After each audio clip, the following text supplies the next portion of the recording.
नमस्कार दोस्तों। आज हम स्ट्रेट ऑफ हार्मुज के बारे में बात करेंगे। हम देखते हैं कि स्ट्रेट होता क्या है। सबसे पहले एक सामान्य परिचय करते हैं। हम देखते हैं कि जलडमरू मध्य, इसको हम हिंदी में बोलते हैं। जलडमरू मध्य वह संकरा प्राकृतिक समुद्री मार्ग होता है जो दो बड़े जल क्षेत्रों, समुद्र या महासागर को आपस में जोड़ता है और दो भूभागों के बीच स्थित होता है। इसे मुख्य रूप से अंग्रेजी में स्ट्रेट कहते हैं और हिंदी में जलडमरू मध्य। यह जो मुख्य रूप से जो जलडमरू मध्य होते हैं, स्ट्रेट होते हैं, ये समुद्री जहाजों और व्यापार के लिए एक महत्वपूर्ण होते हैं, क्योंकि इसके माध्यम से जहाज एक समुद्र से दूसरे समुद्र तक आसानी से पहुंच सकते हैं। दुनिया के कई महत्वपूर्ण समुद्री मार्ग जो इन जलडमरू मध्य या स्ट्रेट से होकर मुख्य रूप से गुजरते हैं। हम देखें, चर्चा करते हैं तो हम देखते हैं कि विश्व में कुछ 5 महत्वपूर्ण स्ट्रेट हैं, उनको बारे में हम चर्चा करते हैं। तो हम देखते हैं कि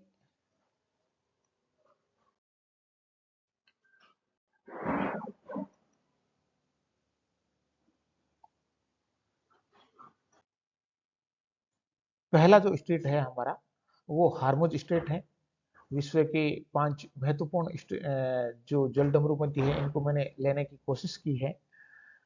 स्टेट ऑफ हार्मुज है ये, मैं आपको बताना चाहूंगा कि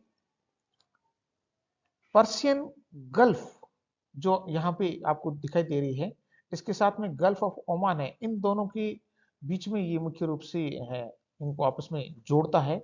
और दुनिया के लगभग 1/3 जो तेल का समुद्री व्यापार है वो इसी मार्ग से होता है।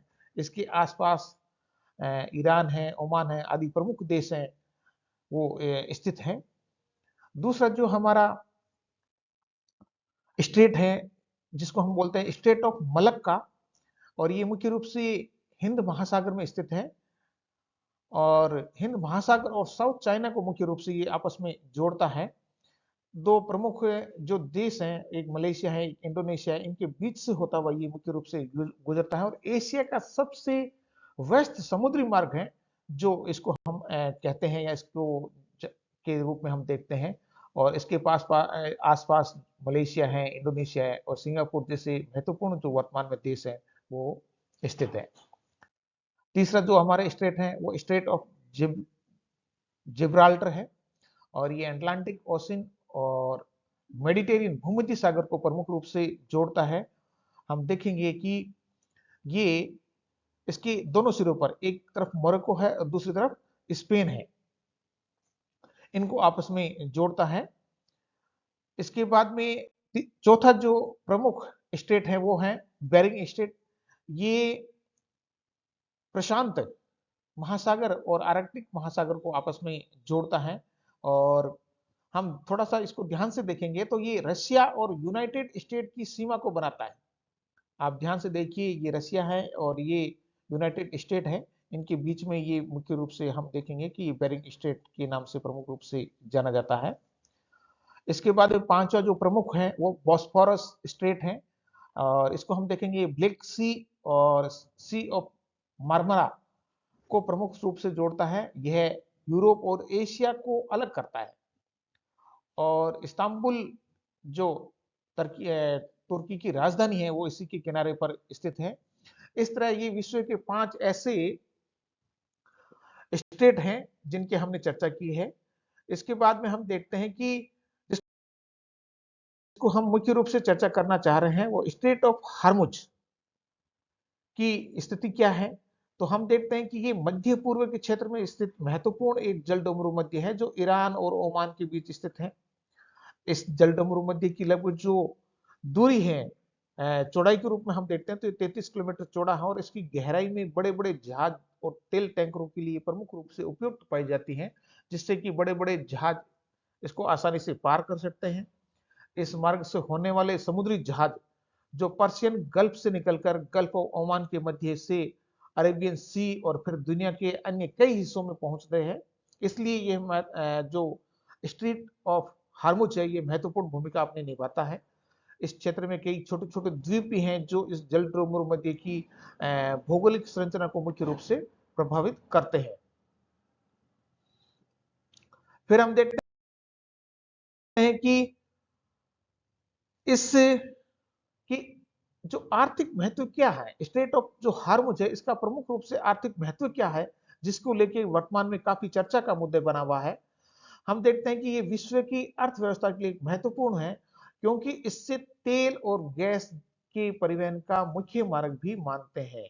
और वर्तमान में जो अर्थव्यवस्था है वो तेल और गैस के ऊपर ही पूरी तरह से निर्भर है, उनके ऊपर ही आधारित है। और दुनिया के लगभग 20 से 30% कच्चे तेल का परिवहन इसी जल मध्य या हार्मुज स्ट्रेट से ही होता है। इस इससे जो जल मध्य है हार्मुज, इसमें कई तेल उत्पादक देश हैं, जैसे सऊदी अरबिया है, इराक है, कुवैत है, यूनाइटेड अरब अमीरात है, अपने तेल निर्यात के लिए इसी मार्ग पर पूरी तरह से निर्भर हैं।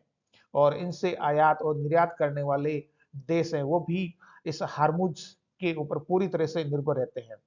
इसलिए ये जो जल मध्य है, ये वैश्विक ऊर्जा बाजार और अंतरराष्ट्रीय व्यापार को सुचारू रूप से मुख्य रूप से चलाता है। इसलिए इसकी जो महत्वपूर्णता है वो बहुत अधिक बढ़ जाती है। फिर हम बात करते हैं तो इसका जो सामरिक महत्व है वो क्या है, क्योंकि किसी भी चीज का इतना महत्वपूर्ण होना इसलिए भी जरूरी हो जाता है क्योंकि बहुत सारे देशों की अर्थव्यवस्था भी इसके ऊपर टिकी हुई होती है। हम देखते हैं कि इस क्षेत्र में कई अंतरराष्ट्रीय राजनीति और सैन्य गतिविधियों का भी प्रमुख केंद्र हैं, बने हुए हैं। कुछ महत्वपूर्ण ऐसे अड्डे बने हुए हैं जो अंतरराष्ट्रीय राजनीति को प्रभावित करते हैं। कई देशों की नौसेनाएं हैं जो इस क्षेत्र में लगातार गश्त करती है ताकि ये जो समुद्री मार्ग है ये मुख्य रूप से सुरक्षित रह सके, किसी तरह के इसमें लूट नहीं हो सके।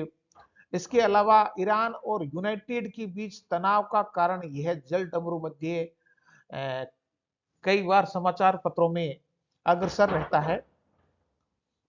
यदि किसी कारण से यह जल मार्ग बंद हो जाए तो पूरी दुनिया में तेल की कीमतों पर बड़ा प्रभाव भी देखने को मिलता है, जिसमें प्राकृतिक गैस है, पेट्रोलियम है, खनिज इसके अलावा जो इन देशों को आयात करते हैं वो भी इसको मुख्य रूप से प्रभावित होता है। फिर हम बात करते हैं इसके कुछ जो स्टेट ऑफ हार्मुज है, इसके कुछ रोचक जो तथ्य है इनको भी काफी महत्वपूर्ण है। जैसे ये दुनिया का सबसे महत्वपूर्ण ऑयल चेक पॉइंट के नाम से भी जाना जाता है और हजारों जहाज और तेल के जो टैंकर है वो इस मार्ग से गुजरते हैं। और दुनिया के लगभग 1/3 तेल परिवहन का ये प्रमुख मार्ग है, इसलिए ये काफी महत्वपूर्ण हो जाता है। दूसरा, ये जल मार्ग है जो मुख्य रूप से बहुत संकरा है लेकिन फिर भी अत्यधिक व्यस्त समुद्री मार्गों में से है, जिसके कारण हम देखते हैं कि वर्तमान में काफी चर्चा का विषय बना हुआ है। ये अंतरराष्ट्रीय ऊर्जा सुरक्षा के लिए भी अत्यंत महत्वपूर्ण माना जाता है, जिसलिए इससे जो स्ट्रेट है इसका भूमिका मुख्य रूप से बढ़ जाती है। अब हम बात करें कि भारत इससे किस तरह से प्रभावित होता है या इसका क्या प्रभाव पड़ता है, तो हम चर्चा करें। भारत के लिए स्टेट ऑफ हार्मुज बहुत महत्वपूर्ण भूमिका निभाता है, क्योंकि अपनी ऊर्जा की आवश्यकताओं की पूर्ति के लिए ये काफी हद तक मध्य पूर्व के देशों पर भारत निर्भर रहता है। और भारत के लगभग 40 से 45% कच्चे तेल का आयात इसी मार्ग से होता है। इसके अलावा भारत का बड़ा हिस्सा जो व्यापार में है वो इस क्षेत्र के कई देशों के साथ होता है, इसलिए भी यह जो स्टेट ऑफ हार्मुज है ये महत्वपूर्ण भूमिका निभाता है। और यदि इस मार्ग में कोई समस्या आता है तो भारत की जो ऊर्जा आपूर्ति और व्यापार है वो इससे काफी प्रभावित हो सकते हैं। अब हम बात करें भारत के साथ होने वाले प्रमुख जो व्यापार हैं जो भारत और हॉर्मुज जल मध्य के बीच में होते हैं, तो थोड़ी सी हम इस पे चर्चा करते हैं। इनमें कुछ प्रमुख देशों को मैंने लिया है, जैसे सऊदी अरेबिया है, इराक है, यूनाइटेड अरब अमीरात है, कतर है, कुवैत है, ईरान है, बहरीन है। ये ऐसे देश हैं जो भारत को तेल का जिनसे भारत लगभग तेल का आयात करता है। जैसे इससे 8 से 10% है, 20% है, कोई 6 से 8% है। कतर से लगभग 40% एलएनजी का आयात करता है। कुवैत से 5 से 7% तेल आयात करता है। ईरान से भी 2 से 3% व्यापार की जो परिस्थिति उस समय के अनुसार कैसी होती है उसके ऊपर लगभग निर्भर करता है। ये लगभग मैंने आंकड़े इनसे लेने की कोशिश की है। बदले में भारत इन देशों को निर्यात भी करता है, जैसे पेट्रोलियम से बनने वाले उत्पाद हैं, मशीनरी है, खाद्य पदार्थ हैं, केमिकल है। ये इनका अलग-अलग देशों में के साथ अलग-अलग लगभग प्रतिशत है जो इनको हम मुख्य रूप से दिया है। इंजीनियरिंग वस्तुएं हैं, कपड़े हैं, खाद्य पदार्थ हैं, स्टील है, मशीनरी है, सोना ज्वेलरी है, चाय है, दवाइयाँ हैं, आदि महत्वपूर्ण ऐसे उत्पाद हैं जो इन देश जो हार्मुज के ऊपर स्थित देश हैं इनको हम निर्यात करते हैं। इसलिए ये देश वर्तमान में काफी जो स्टेट है काफी महत्वपूर्ण भूमिका निभाता है। और अंत में हमें निष्कर्ष के रूप में कह सकते हैं कि जो स्टेट ऑफ हार्मुज है ये विश्व का सबसे महत्वपूर्ण समुद्री मार्गों में से एक है। और क्योंकि यह जो जल डमरू मध्य है ये वैश्विक व्यापार है, ऊर्जा आपूर्ति है और अंतर्राष्ट्रीय राजनीति के लिए एक अत्यंत महत्वपूर्ण भूमिका निभाता है। और इसकी सुरक्षा और स्थिरता न केवल मध्य पूर्व बल्कि पूरी दुनिया की अर्थव्यवस्था के लिए भी महत्वपूर्ण भूमिका निभाती है। और हमें इसकी जो सुरक्षा है वो बिल्कुल बनाए रखनी चाहिए। इसी के साथ मैं इस वीडियो में छोटा सा मैंने बताने की कोशिश की है। आपका थैंक यू, धन्यवाद। मेरे चैनल को सब्सक्राइब एंड लाइक कीजिए। Thank you.